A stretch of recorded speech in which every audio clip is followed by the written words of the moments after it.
Pia Wurtzbach binatikos ng mga basher dahil hindi pa nagkakaanak at matanda na siya kaya dapat ay sa ngayon ay may supling na nga sila ng kanyang mister na si Jeremy Johnson.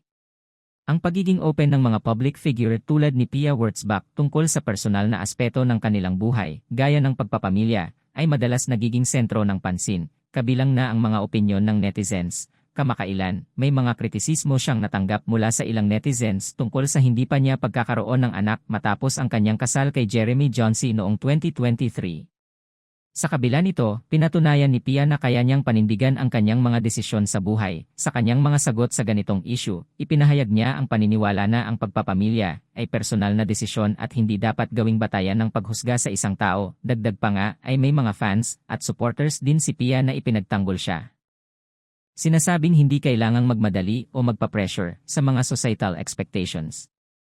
Nagbigay din ng pasaring si Pia laban sa mga negatibong komento tungkol sa hindi pa niya pagkakaroon ng anak. Sabi pa niya na sa ngayon ay masaya sila ng kanyang mister sa kanilang pagsasama at nag-enjoy pa nga sila. Ang tanong na ito ay masyadong personal para sa kanya. Ayon kay Pia, naniniwala siyang bawat isa ay may tamang panahon at darating din ang time na yun sa kanila ng kanyang mister.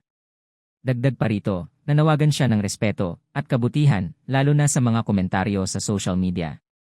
Pinahayag ni Pia na mahalaga ang pagkakaintindihan at suportahan ang desisyon ng bawat isa kaysa magpataasan ng opinyon online.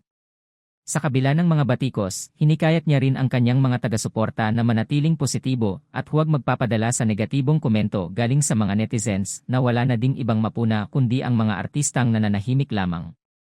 Sa kasalukuyan ay masaya silang dalawa ng kanyang mister na si Johnson at lagi naman silang nagtatravel ngayon sa iba't ibang bansa at nagbabakasyon.